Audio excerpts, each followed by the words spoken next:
So, what's my goal in presenting this information? I want to show my clients and friends what documents they should have in case of an emergency and how they should organize those documents.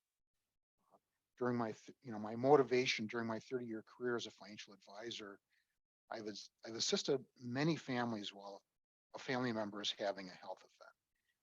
A health event. My definition of a health event is when someone becomes incapacitated or dies. My motivation is to help my clients reduce fear and anxiety in their lives and the lives of their beneficiaries. When someone dies or needs care, the event causes fear, uncertainty, confusion. Where are we getting the money from? What are the directions, et cetera, et cetera. Having our financial affairs set up and organized makes having a health or life event easier to handle. Also, I see in most families that one spouse handles the finances. Having documents stored electronically and conveniently makes the process easier for the healthy spouse to pick up the pieces. They can contact our office, they can log into their portal and get what they need. And we're going to be talking about that. Most beneficiaries want to bring honor to the deceased by handling their finances correctly. They want to honor their parents' legacy by properly investing their inheritance. However, beneficiaries are often unsure how to properly invest the inheritance and they aren't sure who they should trust. There's a chance they've never met us or they don't know anything about us. So they don't know if they should trust us or not. My goal is to help my clients be properly prepared for the unexpected. We're going to talk about critical estate planning documents, how IRAs are taxed, using financial planning software, and how you compensate a financial advisor.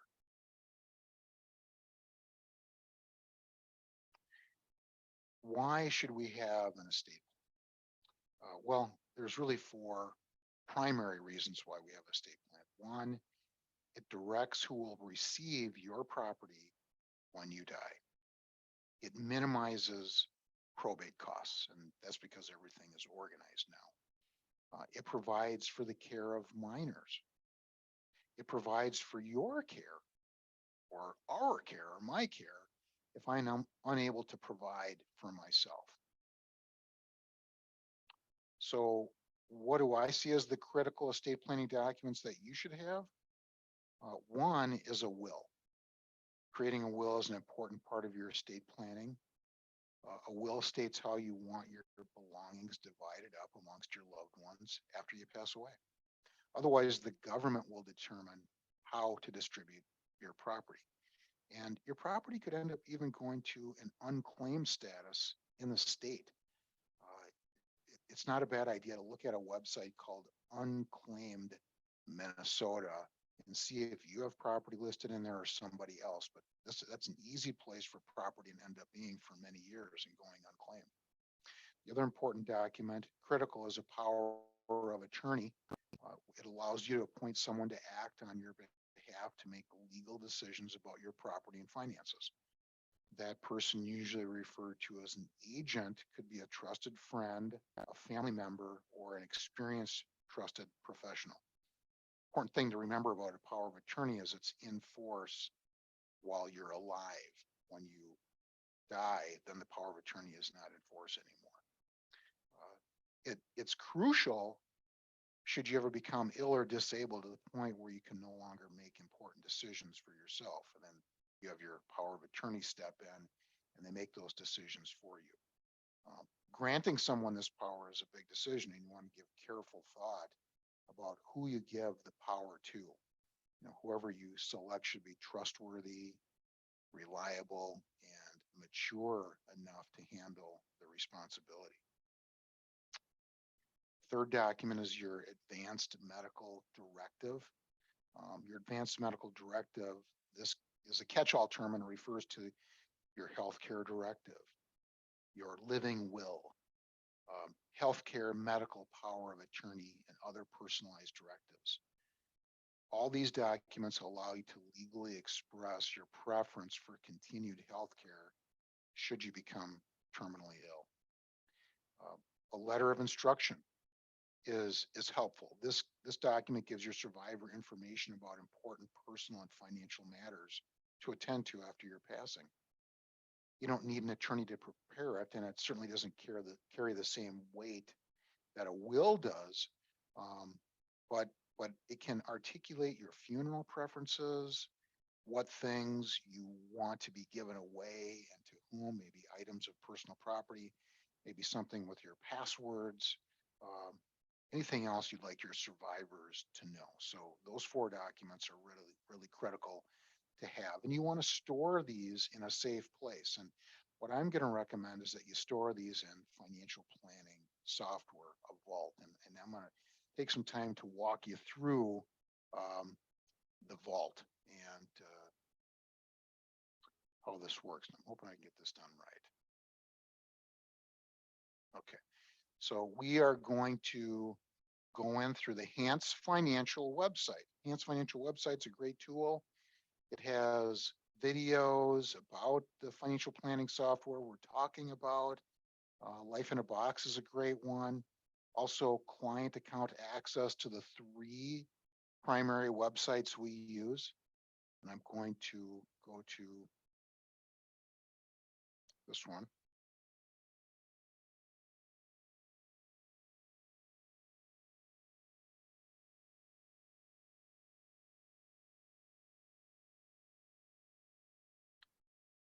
Hopefully I'm doing this right.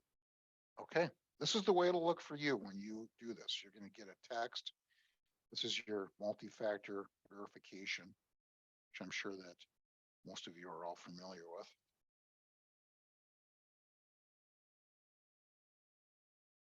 And it talks about how it just goes to show how secure this online portal is. Okay. So when you first log into the online portal, it gives you an overview of your financial situation. It shows you what your net worth is, what the value of your investments are.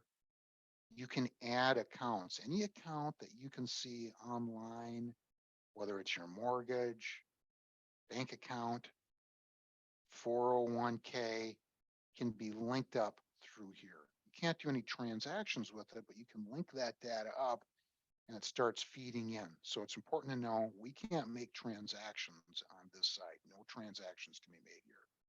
Whether it's your bank account, credit cards, or whatever, they can all feed in here and give you a view of your financial situation every single day. There is an organizer that you can use to add information to the vault. I mean, to the financial portal and to the vault as well. But I wanted to go to what I think is one of the most important parts of it, and that is the vault. The vault allows us to safely store our critical documents in the cloud, available for us to log in and retrieve anytime we want to, available for us to share with our other financial advisors, whether it be me, your financial advisor, or your CPA, or your property and casualty agent, or your estate planning attorney. They can be authorized to upload documents into your vault. And I want to show you how easy it is and talk about some of the documents that you might want to store on here. So I'm going to go to shared documents, and I've already uploaded the vault checklist. Okay, I'm going to come back to that, but I want to show you how easy it is to just upload documents in here. So here's another brochure. The Safe and Secure talks about how secure the financial planning portal and this vault are. What things might you upload? And this is what you would do once you have documents in here. It's really easy to upload them. And the vault checklist just talks about things you might want to add into the vault, like your will, of course, um, prenuptial agreements, buy-sell agreement, if you have a business, birth certificates, passports, social security information, employment benefits, insurance policies, your life, insurance you can upload in here. Imagine that if something happens to you, and your beneficiaries or your spouse can walk right in here, and there's a copy of your life insurance policy ready to get submitted to the proper place. So the vault is really critical. You can choose to share documents with us. You can choose to not. So you can get your will and trust loaded in here. It's a great tool, really great tool. When we do our financial planning and we create reports, we upload those in there as well. Okay. Well, that gives you a good idea of how the financial planning software works. And we talked just a little bit about the security. You're probably wondering, well, John, if I upload my stuff and my documents and all my accounts, is this place safe?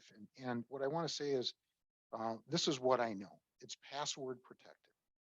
It has two-factor authentication. It has the highest encryption. They perform routine security testing. And it's non-transactional. We can't do any transactions in here. So yes, it is safe and secure. And it's also a better alternative than using paper documents in a file or leaving them with your lawyer or something of that sort. This way they're available and your beneficiaries don't have to go and hunt them down. Okay. I want to move on to IRAs. And I'm going to talk about traditional IRAs. These are ones where maybe you took a tax deduction when you put the money in. So when you pull it out, you're going to have to pay tax on it. And I want to talk about how those are taxed to your beneficiaries because it's one of the most common assets that we have, and we're always dealing with it, especially in the states that we're handling. Uh, when it comes to having your spouse as the named beneficiary, uh, it's easy to move that money over to your spouse. They can just rename it in their name. But when it comes to naming your children as the beneficiary of your IRA, there's new rules and they are a little bit complex. Your beneficiary has to open a non-spousal IRA, what we call a beneficial IRA. And they have to take distributions out of that over the next 10 years. So they don't have to take all the distributions out in 1 year or every year over 10, but they could wait until the 10th year, but they have to take that money out and they're going to pay tax at that time. And so for beneficiaries, they're wondering what they should do with this money. What are some of my options to invest this money to bring honor to my parents? I want to do the right thing, John. And so we work with the beneficiaries to set up savings plans with that money. Maybe they can be rolling it into another investment, something of that sort, but we want to engage in that conversation of what they're going to do with that money over the next 10 years. We need to have all the beneficiary information to do this. So we need their full name, social security number, birth date, address, contact information. In fact, what we'd like to do is be adding them to our distribution list so that they know who they can trust. They have some experience with us. Maybe we even have a chance to meet them sometime and talk about what that's going to look like.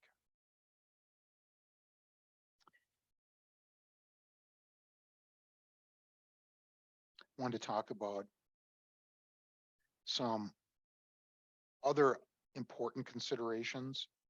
One would be naming an executor. If you are the executor of somebody's estate, that means that you're the person that's responsible for handling the final affairs of the person that died and making sure that the wishes that they were looking to have done with their estate plan, who they wanted to get the money, that those wishes get carried out. So that's what the executor's job is to do, is to satisfy the final wishes of the decedent, we call it.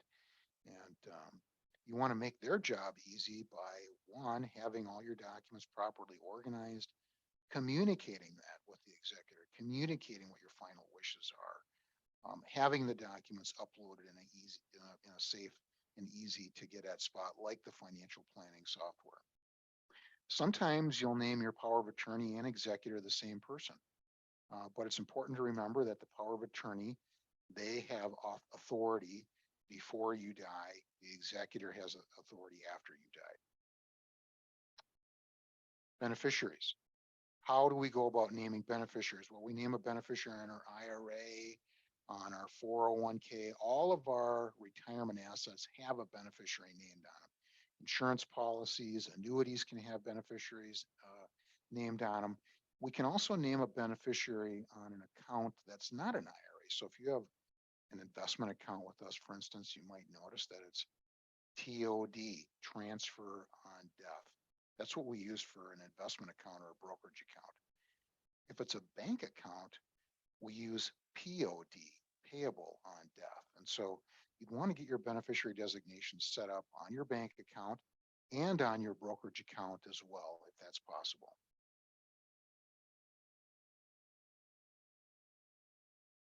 So last thing I want to touch on under these important considerations is how do you pay for somebody like Hans Financial? Well, I'll tell you how we go about charging. So when we're working with a client, we typically have an asset management fee for investments of theirs that we are managing, and that might be expressed as a percentage, like 1% of assets under management for the household or something of that sort.